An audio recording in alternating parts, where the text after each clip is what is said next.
আমি গর্ভবতী, আমার বমি হয়, মাথা ঘুরে, তাহলে আমার রোজার বিধান কি? সিয়ামরত মহিলার দিনের বেলা পিরিয়ড শুরু হলে দিনের বাকি অংশ না খেয়ে থাকতে হবে, খেলে কি গুনাহ হবে? ফরজ সালাত আদায় না করে রোজা রাখে, তার রোজা রাখার যৌক্তিকতা কতটুকু? রোজা থাকা অবস্থায় উজুর সময় গড়গড়া কুলিও নাকে পানি দেওয়া যাবে কিনা? রোজা অবস্থায় স্ত্রীর কতটুকু কাছাকাছি যাওয়া যাবে? রোজা রাখা অবস্থায় স্বপ্নদোষ হলে রোজা থাকবে কিনা? রোজা রেখে ঠোঁটে পেট্রোলিয়াম জেলি ব্যবহার করা যাবে কিনা? রোজা রেখে মেহেদি নখে আর মাথায় দেওয়া যাবে কিনা? তারাবিতে আমরা যে দোয়া পড়ি এবং মুনাজাতে যে দোয়া করি এটা সুন্নাহ সম্মত কিনা? রোজা থাকা অবস্থায় হাতের বা পায়ের নখ কাটা যাবে কিনা? অসুস্থতার কারণে তারাবি যদি 20 রাকাত না পড়তে পারে তাহলে কত রাকাত পড়া উচিত? আর বিলম্ব না করে চলুন তাহলে আপনাদের যে সমস্ত প্রশ্নগুলো আমাদের কাছে চলে এসেছে সেগুলোর উত্তর দিতে আমরা শুরু করি। আহমেদ শাহাদাত জানতে চেয়েছেন, রোজা থাকা অবস্থায় হাতের বা পায়ের নখ কাটা যাবে কিনা? উত্তর কাটা যাবে, কোনো অসুবিধা। রোজা রেখে হাত পা নখ কাটা যাবে, এর সাথে রোজা ভঙ্গের কোনো সম্পর্ক নেই। এমডি ইয়াকুব হুসাইন জানতে চেয়েছেন, রোজা রাখা অবস্থায় স্বপ্নদোষ হলে রোজা থাকবে কিনা? থাকবে, কোনো অসুবিধা নেই। স্বপ্নদোষ মানুষ ইচ্ছাকৃত করে না, অতএব স্বপ্নদোষ হলে বীর্যপাত হয়ে গেলে ঘুমের মধ্যে আপনার রোজা কন্টিনিউ করতে পারা হবে। স্বপ্নদোষের কারণে বীর্যপাত হলে সে কারণে আপনি গোসল করবেন, গোসল ফরজ হবে আপনার, কিন্তু রোজা ভাঙবে না। নাজির আহমেদ ফারুক আপনি জানতে চেয়েছেন, তারাবিতে আমরা যে দোয়া পড়ি এবং মুনাজাতে যে দোয়া করি এটা সুন্নাহ সম্মত কিনা? ভাই, তারাবির 4 রাকাত পর পর দোয়া পড়া বা তারাবির শেষে সবাই মিলে আলাদা করে দোয়া করার কোনো শিক্ষা, কোনো নির্দেশ রাসূল আকরাম সাল্লাল্লাহু আলাইহি ওয়াসাল্লাম থেকে দেন নাই। সাহাবায়ে কেরাম তারাবি জামাতের সাথে পড়েছেন, কিন্তু তারা এরকম কোনো দোয়া করেছেন বলে কোনো প্রমাণ নাই। আর শরীরে কোনো কিছুর প্রমাণ না থাকলে ইবাদতের মধ্যে, কোনো ইবাদতের মূল স্ট্রাকচার বা পদ্ধতির মধ্যে কোনো কিছু হাদিসে না থাকলে সেটাকে আমরা ইবাদতের অংশ হিসাবে যুক্ত করা এটা সঠিক কাজ নয়। আমরা মনে করি যে এটাকে কেউ যদি তারাবির অংশ মনে করেন তাহলে ভুল হবে। হ্যাঁ, মাঝে মধ্যে করলেন সেটা ভিন্ন কথা। সালাতের পর দোয়া কবুল সে জায়গা থেকে যা যা মতো দোয়া করলেন সেটাও অসুবিধা নেই, এটা ঐচ্ছিক বিষয়। কিন্তু সিস্টেম বানিয়ে নেওয়া এবং এটাকে একটা ফরম্যাটে আনা যে নিয়মিত এই কাজটা করা সেটা কিন্তু সঠিক নয়। শিরিন আপনি জানতে চেয়েছেন, অসুস্থতার কারণে তারাবি যদি 20 রাকাত না পড়তে পারে তাহলে কত রাকাত পড়া উচিত? তারাবি 20 রাকাত না পড়তে পারলে যতটুকু তৌফিক হলো ততটুকু পড়বেন। তারাবির রাকাত ফুলফিল না করলে যে কোনো গুনাহ হবে এমন না, ফরজ রোজার মতো। অসুস্থতার কারণে আপনি যদি 2-4 রাকাত 6 রাকাত কম পড়েন কোনো অসুবিধা নেই। শিহাব মন্ডল জানতে চেয়েছেন, রোজা অবস্থায় আতর বা পারফিউম করার বিধান কি? উত্তর হলো জায়েজ আছে, কোনো অসুবিধা নেই। আতর পারফিউম ব্যবহার করা যাবে, রোজা রেখে তেল ব্যবহার করা যাবে, কোনো অসুবিধা নেই। পিয়াস এমডি রাইসুল রেজা জানতে চেয়েছেন, সিয়ামরত মহিলার দিনের বেলা পিরিয়ড শুরু হলে দিনের বাকি অংশ না খেয়ে থাকতে হবে, খেলে কি গুনাহ হবে? না খেয়ে থাকা উচিত, বাকি অংশ তার রোজার সম্মানার্থী করা উচিত। এরপরে সাইদুর রহমান জানতে চেয়েছেন, ইফতার ও সাহারিতে সাহারির নিয়ত সম্পর্কে কিছু বলবেন, মুখে আরবি উচ্চারণ করা কি জরুরি? ভাই সাইদুর রহমান, নিয়ত হলো ইচ্ছা করার নাম। নিয়ত শব্দের অর্থ হলো ইচ্ছা করা, আর ইচ্ছা মানুষ মন দিয়ে করে। আমি ইচ্ছা করেছি অর্থাৎ আমি মনে মনে কোনো প্ল্যান করেছি, এটার নামে হলো নিয়ত করা। রোজার নিয়ত করতে হবে অন্যান্য সমস্ত আমলের মতো, ইন্নামাল আমালু বিন্নিয়াত, সমস্ত আমলের নিয়তের উপর নির্ভরশীল। নিয়ত না থাকলে কোনো আমলই গ্রহণযোগ্য হবে না। কিন্তু নিয়তের মানে এই না যে মুখে উচ্চারণ করতে হবে। শরীয়ত আমাদেরকে মুখে উচ্চারণ করে নিয়ত করার কোনো শিক্ষা দেয়নি, এবং রোজার জন্য আলাদা কোনো নিয়তের শিক্ষা আল্লাহ তাআলা দেননি। নামাজের ক্ষেত্রে কোনো নিয়ত, রোজা মুখে নিয়ত করার কোনো শিক্ষা আল্লাহ তাআলা দেননি। অতএব আমরা মনে মনে আমি যে রোজা রাখছি এটাই আমার নিয়ত হিসেবে যথেষ্ট হবে। আপনি ভোর রাতে কেন খেতে উঠেছেন? রোজা রাখার জন্য উঠেছেন, এর মানে হলো আপনার রোজা রাখার ইচ্ছা আছে, বাস নিয়ত আছে। আলাদা করে সেটাকে মুখে উচ্চারণ করা আর কোনো নির্দেশ আমাদেরকে দেয়নি, কোনো প্রয়োজন নেই। এটাকে জরুরি মনে করলে একটা দোয়া বানাই দিচ্ছি আমরা, নাওয়াইতু আন আসুমা গাদান ইত্যাদি, এরকম দোয়া বানিয়ে নিলে সেটি বরং বিদআতে পর্যবেসিত হতে পারে যদি সেটাকে আমরা সুন্নাহ মনে করি বা রোজার জন্য গুরুত্বপূর্ণ বা জরুরি মনে করি। সারজুর রিমা এই আইডি থেকে আপনি জানতে চেয়েছেন, রোজা রেখে ঠোঁটে পেট্রোলিয়াম জেলি ব্যবহার করা যাবে কিনা? ঠোঁটে যদি খুব বেশি ফেটে যায়, খুব বেশি বিরক্তির কারণ হয় তাহলে হালকা করে দিতে পারেন, কিন্তু আপনার একান্ত যদি ঠোঁট না ফাটে বা খুব বেশি কষ্ট না হয় তাহলে পেট্রোলিয়াম জেলি ঠোঁটের ব্যবহার খুব বেশি করে করলে আপনার সেটি আমাদের থুতুর সাথে ভেতরে যাবে, সে আশঙ্কা আছে। এই জায়গা থেকে এটি করা অনুচিত এবং অনুত্তম এবং করা যাবে না। বখতিয়ার করিম আপনি জানতে চেয়েছেন, রোজা থাকা অবস্থায় উজুর সময় গড়গড়া কুলিও নাকে পানি দেওয়া যাবে কিনা? ভাই বখতিয়ার, খুবই গুরুত্বপূর্ণ একটা প্রশ্ন আপনি করেছেন। রোজা অবস্থায় ওজুর সময় গড়গড়া করা, কুলি করা, নাকে পানি দেওয়া, এগুলোর ব্যাপারে ইসলামের শিক্ষা দৃষ্টিভঙ্গি হলো যে নাকে পানি দেওয়া যাবে, খুব বেশি টান দেওয়া যাবে না জোর করে। আর গড়গড়া কুলি করবেন, কিন্তু খুব বেশি গলার ভিতরে নিয়ে গড়গড়া করবেন না, কারণ নবী সাল্লাল্লাহু আলাইহি ওয়াসাল্লাম বলেছেন যে ওয়া মাগমিদ ইল্লা আন তাকুনা সাইমান, তুমি গড়গড়া করেই কুলি করবে, কিন্তু রোজাদার হলে তখন করবে না, যেহেতু তোমার ভেতরে গলার ভেতরে পানি চলে যাওয়ার ভয় আছে, চলে গেলে সেক্ষেত্রে রোজা ভঙ্গ হয়ে যাবে। অতএব গড়গড়া করা রোজা অবস্থাতে অনুচিত, খুব গভীর গড়গড়া করা। খায়রুন নাহার জানতে চেয়েছেন, রোজা রেখে মেহেদি নখে আর মাথায় দেয়া যাবে কিনা? রোজা রেখে হাতে, নখে ইত্যাদিতে মেহেদি দেওয়াতে কোনো অসুবিধা নেই। আবু বকর সানি আপনি জানতে চেয়েছেন, শয়তানকে রমজানে বেঁধে রাখা হয় কিন্তু তারপরও নামাজে মনস্থির থাকে না, এর জন্য কি করতে পারি? শয়তানকে রমজানে বেঁধে রাখা হয় কিন্তু আমাদের মন বা প্রবৃত্তি যেটা আছে তাকে বেঁধে রাখা হয় না, অতএব সে তো আমাদেরকে মন্দ কাজের দিকে পরিচিত করে। আল্লাহ বলেছেন ইন্নান নাফসা লাম্মারাতুন বিসসু, মানুষের প্রবৃত্তি মানুষের খারাপ কাজের নির্দেশ দেয়। অতএব শয়তানই শুধুমাত্র যে এই কাজ করে তা নয়, সেই জায়গা থেকে আমাদের নফস বা প্রবৃত্তিও আমাদেরকে কিন্তু ক্ষতিগ্রস্ত করে, সেটাকে নিয়ন্ত্রণ করা শিখতে হবে। মেহেদী হাসান মির্জা জানতে চেয়েছেন রোজা রেখে নাক বা কানের ড্রপ ব্যবহার করা যাবে কিনা। ভাই মেহেদী হাসান, রোজা রেখে নাকে ড্রপ দিতে পারবেন না, কারণ নাকে ড্রপ দিলে সেটা গলায় যেতে পারে। নবী সাল্লাল্লাহু আলাইহি ওয়াসাল্লাম বলেছেন ওয়ামাদমিদ ইল্লা আন তাকুনা সাইমান, তুমি কুলি করবে কিন্তু রোজাদার হলে গড়গড়া করতে যাবে না, কারণ গড়গড়া করলে ভিতরে পানি যেতে পারে। নাকে ড্রপ দিলে সেটা যেহেতু ভিতরে যেতে পারে, অতএব সেই জায়গায় এখানে নাকে ড্রপ দেওয়া যাবে না রোজা রেখে। কিন্তু কানে ড্রপ দিতে পারেন, চোখে ড্রপ দিতে পারেন, যে চোখের সাথে আপনার আমাদের গলার সম্পর্ক নেই, কানে ড্রপ দিতে পারেন, সেটারও সরাসরি সম্পর্ক নেই। যদি আপনি গলায় স্বাদ অনুভব করেন ড্রপ দেওয়ার পরে কানে বা চোখে, তাহলে সেক্ষেত্রে আপনি সে রোজা আবার রেখে দিবেন, কিন্তু নাকে দিতে পারবেন না, যেহেতু নাকে দিলে সেটা ভেতরে যায়। এবং হাসান করিম জানতেছেন রোজা অবস্থায় স্ত্রীর কতটুকু কাছাকাছি যাওয়া যাবে। রোজা অবস্থায় স্ত্রীর সাথে সম্পূর্ণ পাশাপাশি শোয়া যাবে, থাকা যাবে, এমনকি চুম্বনও করা যাবে, আলিঙ্গনও করা যাবে, কোনো অসুবিধা নেই। শুধুমাত্র স্ত্রীর সহবাস সেটি করা যাবে না। সহবাসটা যাতে না হয় সেই জিনিসটি খেয়াল করতে হবে। লজ্জাস্থানের মিলন সেটি সরাসরি হারাম, বীর্যপাত না হলেও শুধু সম্মিলনটাই হারাম। এছাড়া আলিঙ্গন চুম্বন হতে পারে। আমাদের আয়েশা রাদিয়াল্লাহু আনহা বলেছেন যে নবী সাল্লাল্লাহু আলাইহি ওয়াসাল্লাম রোজা রাখা অবস্থায় স্ত্রীদের আদর সোহাগ তিনি করতেন, এটি জায়েজ আছে। তবে কেউ যদি সেটি করতে গেলে নিজেকে নিয়ন্ত্রণ করতে পারবেন না এমন আশঙ্কা হয়, তাহলে তার জন্য এটি করা জায়েজ নাই। শাকুল খান জানতে চেয়েছেন কেউ যদি ফরজ সালাত আদায় না করে রোজা রাখে, তার রোজা রাখার যৌক্তিকতা কতটুকু। তিনি রোজা রাখছেন, একটা ফরজ আদায় করতেছেন, এজন্য আমরা অবশ্যই তাকে অ্যাপ্রিসিয়েট করবো যে তিনি অন্তত একটা ফরজ আদায় করতেছেন। কিন্তু রোজা নামাজ না পড়ে রোজা রাখা মানে হলো যে তিনি লুঙ্গি না পরে আপনার গেঞ্জি পরার জন্য অস্থির হয়ে উঠেছেন। ব্যাপারটা এরকম হয়ে যাবে, গেঞ্জি পরাও দরকার কিন্তু লুঙ্গি পরার তার চেয়ে বেশি দরকার। অতএব নামাজটাকে সবচেয়ে বেশি গুরুত্বের সাথে দিতে হবে, তারপর তিনি রোজার জন্য চেষ্টা করতে হবে। নামাজ না পড়ে রোজা রাখা এটা হলো নামাজের গুরুত্ব বা সালাতের গুরুত্ব না বুঝার কারণে। আল্লাহ তাআলা আমাদের ভাইকে বোঝার তৌফিক দান করুন। ফারুক এনডিএস এআইডি থেকে আপনি ইউটিউব চ্যানেলে প্রশ্ন করেছেন, কোনো কারণে ফজরের নামাজ সকাল 10টায় পড়লে তেলাওয়াত আস্তে পড়বো নাকি জোরে পড়বো? ফজর যখন কাজা হয়ে গেছে, ফজর যেহেতু উচ্চস্বরে কেরাত ছিল, এটা যখন কাজা করবেন তখন আপনার স্বাধীনতা থাকবে। আপনি চাইলে উচ্চস্বরে পড়তে পারেন, কেরাত উচ্চস্বরে দিয়ে কাজা করতে পারেন, আর চাইলে নীরবে পড়তে পারেন। জান্নাতুল ফেরদৌস মৌ লিখেছেন যে মেয়ের বাবা মেয়ের খোঁজ খবর নেয় না, ভাই নেই, মামা চাচারাও অভিভাবক হিসাবে দায়িত্ব পালন করে না, এই মেয়ের বিয়ের ক্ষেত্রে অভিভাবক কে হবে? দেখতে হবে যে তার আর কে আছে। যেমন দাদা যদি থাকেন তাহলে দাদা অভিভাবক হবেন, আপনার মামা চাচারা অভিভাবক হিসেবে দায়িত্ব পালন করে না বলতে আপনি কি বোঝাতে চেয়েছেন? যদি এমন হয় যে না, তারা স্বীকারোক্তি দিতে চান না, ফোন ধরেন না, সময় দিতে রাজি না, কোনো ক্ষেত্রে দায়িত্ব নিতে রাজি না, তাহলে তো সে অভিভাবক থাকার না থাকার সমান। তাহলে পরবর্তী অভিভাবককে আছে দেখতে হবে, দাদা আছেন কিনা, নানা আছেন কিনা দেখতে হবে। এরকম রক্ত সম্পর্কে কেউ যদি দূরবর্তীও থাকেন তাহলে তারা অভিভাবকত্ব করবেন। যদি সেরকমও কেউ না থাকে, বেঁচে নেয়, যারা বেঁচে আছে তারা অভিভাবকত্ব করতে চায় না বা তাদের কোনো আগ্রহ নাই এবং তারা বরং আপনার অনাগ্রহ দেখানোর কারণে কোনো প্রকার ইনভলভ হতে চান না, তাহলে সেক্ষেত্রে এরকম মেয়ের অভিভাবকত্ব করবেন স্থানীয় কোনো গণ্যমান্য ব্যক্তি, কোনো মসজিদের ইমাম, এরকম ব্যক্তি হয়ে তাকে বিবাহ দেওয়ার উদ্যোগ নেবেন। জান্নাতুল ফেরদৌস আপনি লিখেছেন লাইভটি প্রায় 60 পর্ব থেকে দেখছি, এখন পর্যন্ত একটি বাদ পড়েনি, আলহামদুলিল্লাহ অনেক কিছু শিখতে পেরেছি। আল্লাহ আপনাকে নেক হায়াত দান করুন। ভাই বোন জান্নাতুল ফেরদৌস, আল্লাহ আপনাকেও নেক হায়াত দান করুন, আমরা দোয়া করি।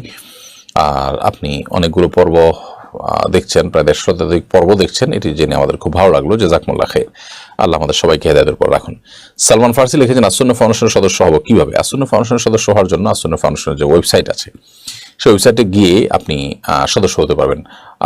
www.asunnahfoundation.org এটা লিখে আপনি যদি সার্চ করেন গুগলে, তাহলে সেক্ষেত্রে আমাদের ওয়েবসাইট চলে আসবে। সেখানে সদস্য হওয়ার নিয়ম একদম ফ্রন্ট পেজে আপনি দেখতে পাবেন, সেখানে ক্লিক করে সদস্য হতে পারেন। এছাড়া আমাদের এই পেজে যেখানে লাইভটি দেখতে পাচ্ছেন, আমাদের এই পেজে আমাদের ফাউন্ডেশনের যে পেজ আছে, ভেরিফাইড পেজ, আমাদের ইউটিউব চ্যানেল, সব জায়গায় আমাদের অফিসের নাম্বার আছে। এই নাম্বারে আপনি অফিস টাইমে ফোন করেও সদস্য হতে পারেন ইনশাআল্লাহ তাআলা। রোমানা আক্তার খান আপনি লিখেছেন আমারও আমার পরিবারের জন্য দোয়া করবেন। অবশ্যই আল্লাহ তাআলা আপনাদের প্রতি রহম করুন, আমরাও দোয়া চাই। আমাদের সমাজে সুস্থ মণ্ডলী সবার জন্য দোয়া করে আল্লাহ তাআলা সবাইকে কল্যাণের পথে রাখুন, সুস্থ রাখুন, নিরাপদে রাখুন, ভালো রাখুন। আব্দুর রাজাক এইচটি এর দিকে আপনি লিখেছেন ফরজ নামাজের আজানের পরে মাইকে বা হ্যান্ড মাইকে নামাজে আসার জন্য আবার ডাকাডাকি করা যাবে কিনা জানলে খুশি হতাম। না, পুরোনো ডাকাডাই করা যাবে না, কারণ প্রথম যে আপনি আজান দিয়েছেন এটাই ডাক। এরপর আলাদা করে ডাকাডাই করা মানে হলো যে প্রথম, অর্থাৎ বিশেষ করে মাইকে আপনি আজানের মতো করে ডাকলেন, সেটার মানে হলো আপনি একাধিক আজানে বিশ্বাসী, বা এটাও এক প্রকার আজান। আর যদি এমনিতেই ওরকম মাইকে ডাকাডাই কিছু না, জাস্ট ব্যক্তিগতভাবে কাউকে স্মরণ করে দিলেন যে আজান হয়েছে বা ওয়াক্ত হয়েছে, তাহলে সেটা তো জায়েজ আছে, অসুবিধা নেই। এরপরে নাজিফা তাসনিম আপনি লিখেছেন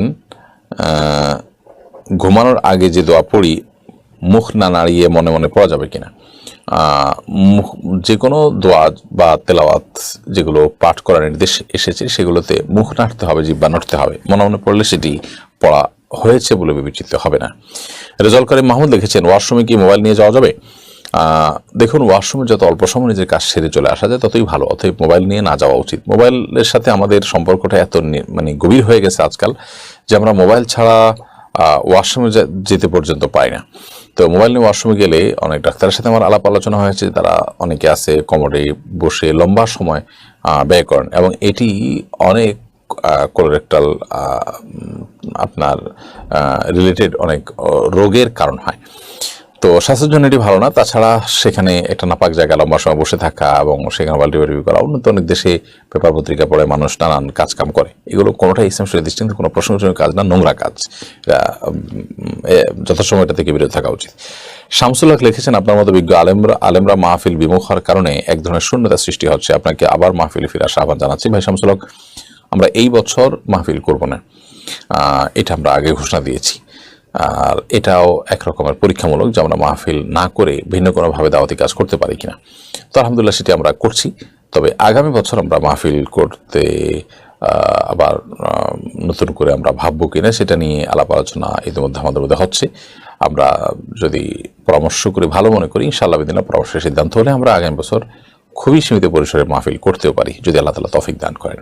ত্রিহান আপনি আইডি থেকে জানতেছেন আমি গর্ভবতী, আমার বমি হয়, মাথা ঘুরে, তাহলে আমার রোজার বিধান কি? যদি বমি হয় এতে রোজা ভাঙবে না, ইচ্ছাকৃত বমি না করলে রোজা ভাঙবে না। হাদিসে আসেন নবী সাল্লাল্লাহু আলাইহি ওয়াসাল্লাম বলেছেন যে ব্যক্তির বমি হয় তার রোজা ভাঙবে না, যে ইচ্ছাকৃত বমি করে হাত দিয়ে বা বের করে তার রোজা ভাঙবে।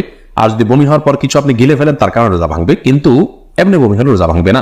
মাথায় ঘুরে বমি হয় তারপর কষ্ট করে আপনার রোজা রাখা উচিত, এটা ফরজ রোজা, এখানে কার্পণ্য করা উচিত নয় এবং ত্রুটি করা উচিত নয়। আল্লাহ আমাদের তৌফিক দান করুন। এলমি একটা অনুষ্ঠান করা এবং হাদিস ভিত্তিক জ্ঞানের একটি অনুষ্ঠান, তবে এটিকে অন্যদের দেখার সুবিধার্থে, অন্যদের জানার সুবিধার্থে শেয়ার করে দিন, ওয়াচ পার্টি করে দিন। এর মাধ্যমে আপনার ছোট্ট একটি ক্লিকের মাধ্যমে অনেক বেশি অফুরন্ত সওয়াবের আপনি অধিকার হতে পারবেন।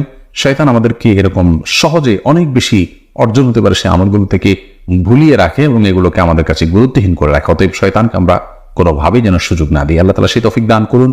আমরা দাওয়াত এবং দ্বীন প্রচারের অংশ হিসাবে এই পোস্টকে শেয়ার এবং ওয়াচ পার্টি করি। এরপরে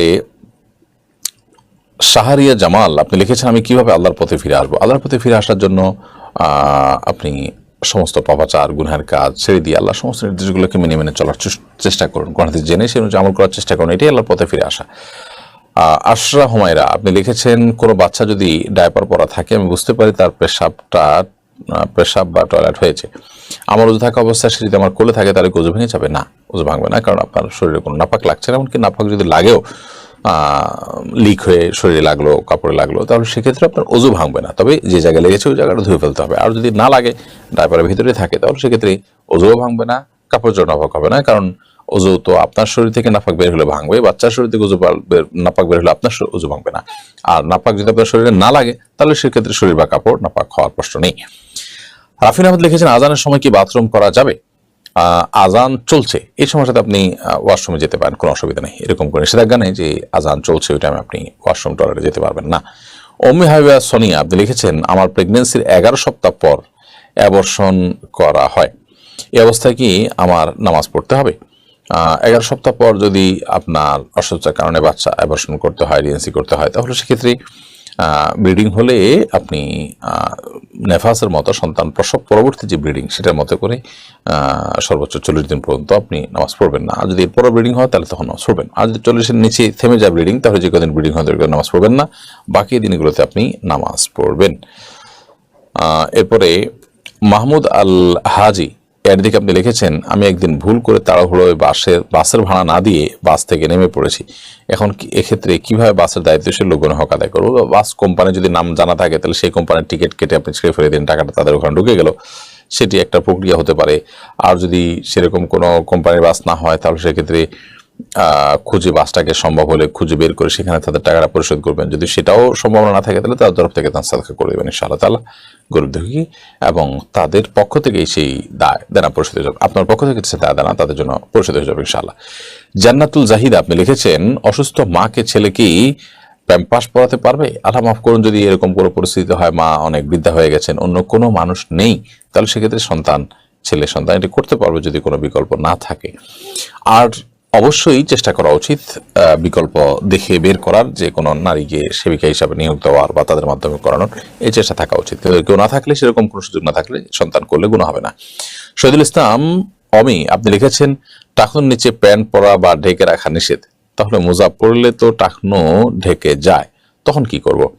টাকনুর নিচে প্যান্ট লুঙ্গি ইত্যাদি পরা নিষেধ, মোজা পরা নিষেধ নয়। মূলত যে পোশাকটা থাকেই টাকনুর নিচে বা টাকনু সহকারে নিচের দিক থেকেই পরা হয়, ওটা টাকনু ঢেকেই তারপরে আপনার মানুষের শরীর আবৃত করে, সেটা অসুবিধা নেই। যেমন মোজা হতে পারে, এমন কিছু পায়জামা আছে যেগুলা নিচের দিক থেকে পরে আপনার উপর দিকে উঠে, অর্থাৎ আপনার পায়ের পাতা সহকারে যেগুলো ঢেকে থাকে, যেমন কোনো কোনো পাজামা আছে, কোনো কোনো সেট আছে, এরকম অনেকে ডিউটিতে এরকম পড়ে, সেগুলোর কথা ভিন্ন, সেগুলো মোজার মতোই। বাট যেগুলোতে আসলে উপর দিক থেকে নিচে যায় এবং সেটা আপনার টাকনুর নিচে ঝুলে থাকে, সেগুলো কিন্তু নিষিদ্ধ। অতএব সেই হিসাবে লুঙ্গি, কাপড়, চাদর এগুলো সাধারণত হারাম। এরপর নুজহাত হাসান লিখেছেন, আমার স্বামী 6 জানুয়ারি 2023 ইন্তেকাল করেন, কিন্তু 2023 আমরা হজ পালনের প্রস্তুতি নেই। এক্ষেত্রে আমার স্বামীর হজ কি আল্লাহ পাক কবুল করেছেন? আর আমি যে হজে যেতে পারলাম না, সেক্ষেত্রে আমার করণীয় কি? আপনার স্বামী 6 জানুয়ারি 2023 যে মারা গেছেন, আল্লাহ তাআলা তার প্রতি রহম করে, আমরা দোয়া করি। 2023 হজ পালনের প্রস্তুতি নিয়েছেন, কিন্তু সম্ভবত আপনি জানতে চাচ্ছেন যে হজ তিনি করতে পারেন নাই, সম্ভবত আপনি বলতে চাচ্ছেন। যদি প্রস্তুতি নিয়েছেন কিন্তু হজ করতে না পারেন, তাহলে সেক্ষেত্রে আল্লাহর কাছে বিনিময় তিনি পেয়ে যাবেন ইনশাআল্লাহ। কিন্তু তার সে টাকা যেটা তিনি হজ করতে চেয়েছেন, এই টাকাটা যদি অন্য আগে থেকেই তার উপরে হজ ফরজ হওয়ার মতো টাকা থেকে থাকে, তার কাছে টাকাটা এসে থাকে, তাহলে সেক্ষেত্রে আগেই হজ ফরজ হয়েছে। ধরুন 2019-18-তে, মাঝে তো 20-21 আপনার করোনার কারণে করার সুযোগ ছিল না, তো তার আগে যে সময়গুলোতে, সেই সময়গুলোতে হজ করতে যে টাকা তখন লাগতো, তখন তার কাছে টাকা ছিল, তিনি বিলম্ব করেছেন, তাহলে এখন তারপর হজ ফরজ হবে। বিধায় এখন তিনি যদি মারাও যান, তাহলে তার সে সম্পদ থেকে, তার পক্ষ থেকে হজ করা দেওয়ার উদ্যোগ গ্রহণ করা উচিত। আর আপনার কোনো মাহরাম সাথে থাকলে, তাকে নিয়ে হজ করার সুযোগ থাকলে আপনি অবশ্যই করবেন। আর যদি সেরকম কোনো লোক না থাকে, তাহলে সেক্ষেত্রে আপনার উপরে আপনার হজ করা ফরজ হবে না, অর্থাৎ সেক্ষেত্রে আপনি হজে যেতে পারলেন না যদি কোনো মাহরাম না থাকে, কারণ মাহরাম ছাড়া হজ যাওয়া জায়েজ নাই, সেক্ষেত্রে আপনি নিজে হজ করতে যাবেন না। হৃদয় খান লিখেছেন, আমি সৌদি আরব প্রবাসী, ডিউটি কারণে ফজর নামাজ পড়তে একটু সমস্যা হয়, তাই আমি তাহাজ্জুদের নামাজ পড়ার পর ফজর নামাজও পড়ে ফেলি, তাতে কি আমার নামাজ হবে?